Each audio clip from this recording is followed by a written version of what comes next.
नमस्कार। हरिशंकर परसाई की लिखी कहानी आवारा भीड़ के खतरे। एक अतरंग गोष्ठी सी हो रही थी। युवा असंतोष पर।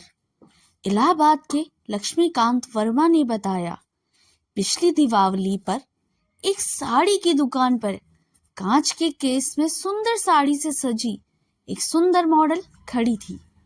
एक युवक ने एकाएक पत्थर उठाकर उस पर दे मारा। कांच टूट गया। आसपास के लोगों ने पूछा कि तुमने ऐसा क्यों किया? उसने तमतमाए चेहरे से जवाब दिया, हरामजादी बहुत खूबसूरत है। हम 4-5 लेखक चर्चा करते कर रहे कि लड़के ने इस कृत्य का क्या कारण है, क्या अर्थ है, यह कैसी मानसिकता है, यह मानसिकता क्यों बनी? 20वीं सदी के उत्तरार्ध में यह सवाल दुनिया भर में युवाओं के बारे में उठ रहे थे। पश्चिम से संपन्न देशों में भी और तीसरी दुनिया के गरीब देशों में भी। अमेरिका से आवारा हैप्पी और हरे राम और हरे कृष्णा गाते अपनी व्यवस्था से असंतुष्ट युवा भारत आ रहे थे। और भारत का युवा लालायित रहता है कि चाहे चपरासी का नाम मिले, अमेरिका में हूं, स्टेटस जाना यानी 24 घंटे गंगा नहाना है। ये अपवाद है। भीड़ की भीड़ उन युवकों की है जो हताशा, बेकार और क्रुद्ध हैं। संपन्न पश्चिम के युवकों के व्यवहार के कारण भिन्न है। सवाल है कि उस युवक ने सुंदर मॉडल पर पत्थर क्यों फेंका? हरामजादी बहुत खूबसूरत है, यह उस गुस्से का कारण क्यों? वाह कितनी सुंदर है, ऐसा इस तरह के युवक क्यों नहीं करते? युवक साधारण कुर्ता पजामा पहने था, चेहरा बुझा था जिसकी राख में चिंगारी निकली थी। पत्थर फेंकते वक्त शिक्षक था, बेकार था, नौकरी के लिए भटकता रहता था, धंधा कोई नहीं था, घर की हालत खराब, घर में अपमान, बाहर अवहेलना। वह आत्मग्लानि से शुद्ध, घुटन और गुस्सा एक नकारात्मक भावना, सबसे शिकायत। ऐसी मानसिकता में सुंदर देखकर चिढ़ होती है, खिले फूल बुरे लगते हैं, किसी के अच्छे घर से घृणा होती है, सुंदर कार पर थूकने का मन होता है, मीठा गाना सुनकर तकलीफ होती है, अच्छे कपड़े पहनने खुशहाल साथियों से विरक्त होती है। जिस भी चीज से या खुशी, सुंदरता, संपन्नता, सफलता, प्रतिष्ठा का बोध होता है, उस पर गुस्सा आ जाता है। बूढ़े सयाने स्कूल का लड़का अब मिडिल स्कूल में होता है, तभी से शिकायत होने लगती है। वे कहते हैं, ये लड़के कैसे हो गए हैं? हमारे जमाने में ऐसा तो नहीं था। हम पिता, गुरु, समाज के आदरणीयों की बात सिर झुकाकर मानते थे। अब ये लड़के बहस करते हैं, किसी को नहीं मानते। मैं याद करता हूं कि जब मैं छात्र था तब मुझे पिता की बात गलत तो लगती थी, पर प्रतिवाद नहीं करता था। गुरु का भी प्रतिवाद कभी नहीं किया, समाज के नेताओं का भी नहीं। मगर तब हम छात्रों को जो किशोरावस्था में थे, जानकारी ही क्या थी? हमारे कस्बे में कुल 10-12 अखबार आते थे, रेडियो नहीं था, स्वतंत्रता संग्राम का जमाना था, सब नेता हमारे हीरो थे, स्थानीय भी और जवाहरलाल नेहरू भी। हम पिता, गुरु, समाज के नेता आदि की कमजोरियों को नहीं जानते थे। मुझे बाद में समझ आया कि मेरे पिता कोयले के भट्टों पर काम करने वाले गोंडों का शोषण करते थे। पर अब मेरे 11 साल की नाती 5वीं कक्षा का छात्र है। वह सवेरे अखबार पढ़ता है, टेलीविजन देखता है, रेडियो सुनता है, वह तमाम नेताओं की पोले जानता है, देवीलाल और ओम प्रकाश चौटाला की आलोचना करता है। घर में उससे कुछ ऐसा करने को कहो तो वह प्रतिरोध करता है। मेरी बात भी तो सुनो, दिन भर पढ़कर आया हूँ, अब फिर से कहते हो कि पढ़ने बैठ जाऊं। थोड़ी सी देर देख लूंगा तो पढ़ाई भी नहीं होगी। हमारी पुस्तक में लिखा है कि वह जानता है कि घर में बड़े कब कब झूठ बोलते हैं। ऊंची पढ़ाई वाले विद्यालय के छात्र सवेरे अखबार पढ़ते हैं, जो तमाम राजनीति और समाज के नेताओं के भ्रष्टाचार, पतनशील के किस्से पढ़ते हैं। अखबार देश को चलाने वालों और समाज के नियामकों के छल, कपट, प्रपंच, दुराचारों की खबर से भरे रहते हैं। धर्माचार्यों की चरित्रहीनता उजागर होती है। यही नेता अपने हर भाषण, हर उपदेश में छात्रों को कहते हैं, युवकों, तुम्हें देश का निर्माण करना है, क्योंकि हमने नाश कर दिया है। तुम्हें चरित्रवान बनना है, क्योंकि हम चरित्रहीन हैं। शिक्षा का उद्देश्य पैसा कमाना नहीं, नैतिक चरित्र को ग्रहण करना है। हमने शिक्षा, पैसा कमाना और अनैतिक होना सीखा। इन नेताओं पर छात्र युवकों की आस्था कैसे जमे? छात्र अपने प्रोफेसरों के बारे में सब जानते हैं। उनका ऊंचा वेतन लेना, ऊंचा पढ़ाना नहीं, उनकी गुटबंदी, एक दूसरे की टांग खींचना, नृत्य करना, द्वेष, छात्रों को फेल करना, पक्षपात, छात्रों की गुटबंदी में उपयोग। छात्रों से कुछ नहीं छिपा रहता। वे घरेलू मामले भी जानते हैं। ऐसे गुरुओं पर छात्र कैसे आस्था जमाए? ये गुरु कहते हैं, छात्रों को क्रांति करना है। वे क्रांति करने लगे तो पहले अपने गुरुओं को साफ करेंगे। अधिक छात्र अपने गुरु से नफरत करते हैं। बड़े लड़के अपने पिता को भी जानते हैं। वे देखते हैं कि पिता का वेतन तो 7,000 है, पर घर का ठाट 8,000 रुपए का है। मेरे बाप घूस खाता है, मुझे ईमानदारी की उपदेश देता है। हमारे समय के लड़के लड़कियों के लिए सूचना और जानकारी इतने माध्यम खुले हैं कि वे सब क्षेत्रों में अपने बड़ों के बारे में सब कुछ जानते हैं। इसलिए युवाओं से नहीं, बच्चों तक से पहले की तरह अंधभक्ति और अंध अज्ञानिकता की आशा नहीं की जा सकती।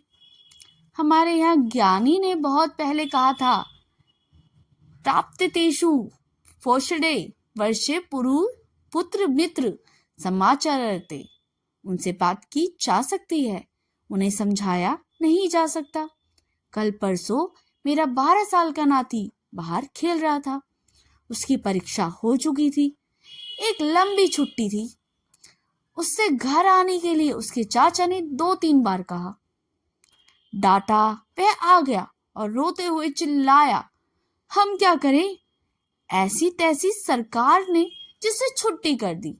छुट्टी करना उनकी समस्या है, वह कुछ तो करेगा ही, दबाओगे तो विद्रोह कर देगा।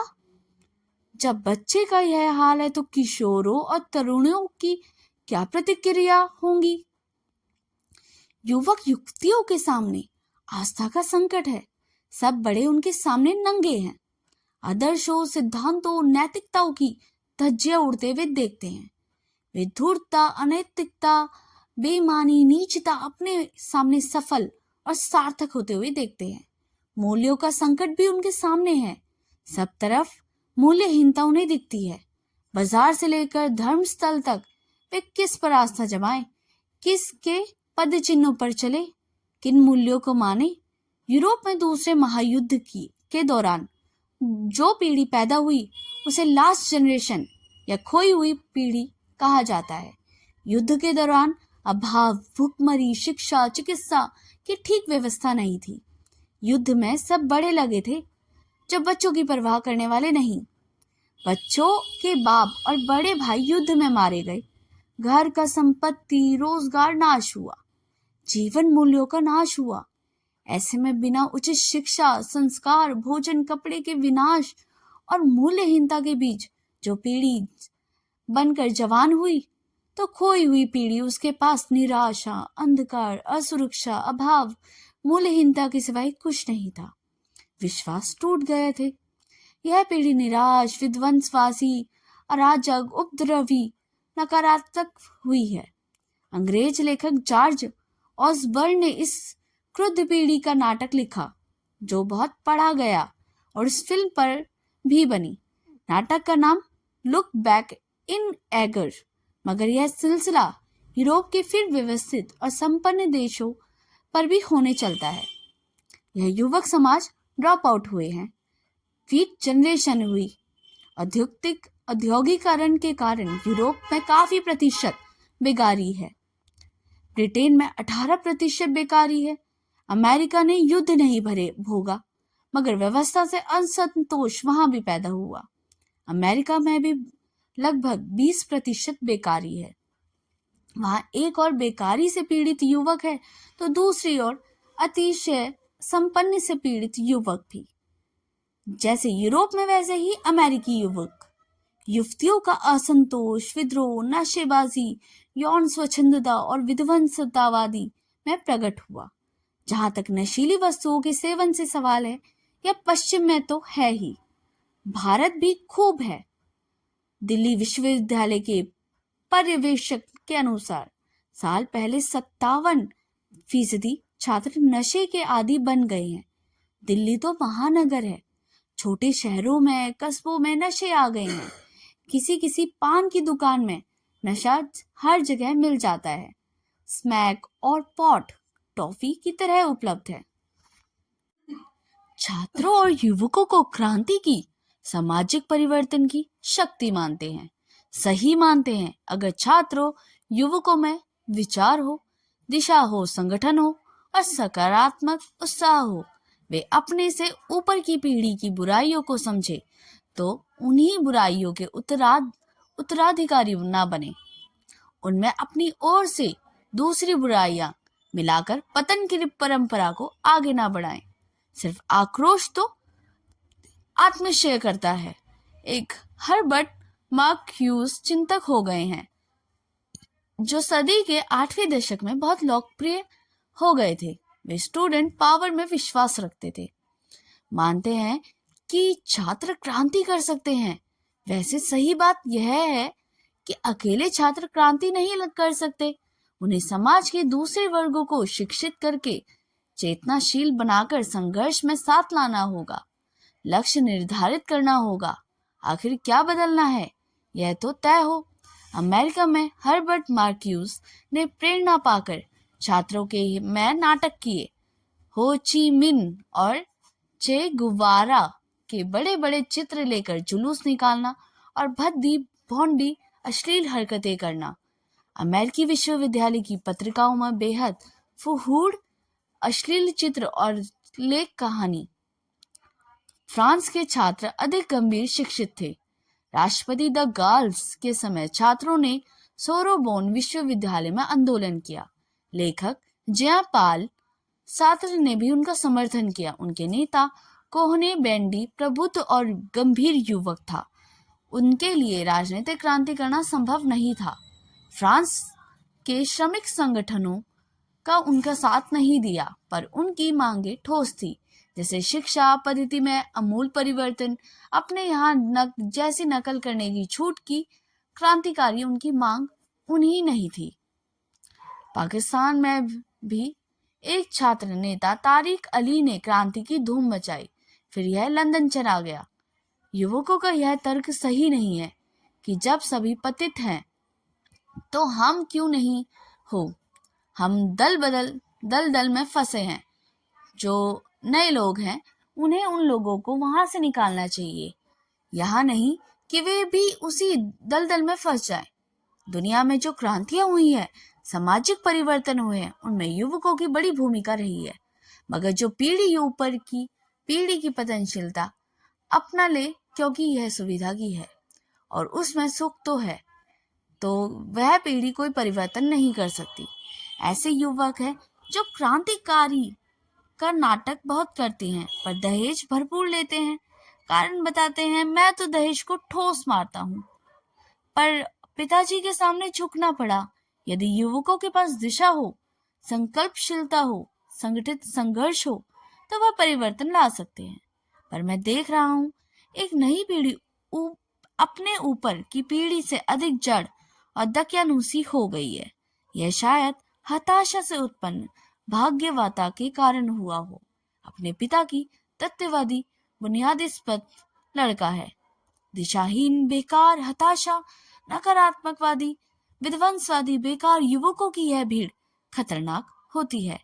इसका प्रयोग महत्वाकांक्षी खतरनाक विचारधारा वाले व्यक्ति और समूह कर सकते हैं। इस भीड़ का उपयोग नेपोलियन, हिटलर और मुसोलिनी ने किया था। यह भीड़ धार्मिक जन्मदियों के पीछे चलने लगती है। यह भीड़ किसी भी ऐसे संगठन के साथ हो सकती है जो उनमें उन्माद और तनाव पैदा कर दे। फिर इस भीड़ से विध्वंसक काम कराए जा सकते हैं। यह भीड़ फासिस्टों का हथियार बन सकती है। हमारे देश में यह भीड़ बढ़ रही है, इसका उपयोग भी हो रहा है। आगे इस भीड़ का उपयोग सारे राष्ट्रीय और मानव मूल्यों के विनाश के लिए, लोकतंत्र के नाश के लिए करवाया जा सकता है। कहानी सुनने के लिए बहुत बहुत धन्यवाद। कहानी अच्छी लगी हो तो आप इसे खुद तक ही ना रखें, अपने मित्रों और परिवार के साथ शेयर कर सकते हैं। और चैनल अभी तक सब्सक्राइब नहीं किया तो इसे सब्सक्राइब भी कर ले और इसके साथ लगे हुए बेल आइकन को भी प्रेस करें ताकि मेरे द्वारा अपलोड की हुई कहानियों का नोटिफिकेशन आपको हमेशा मिलता रहे। तब तक के लिए धन्यवाद। आपका दिन शुभ हो।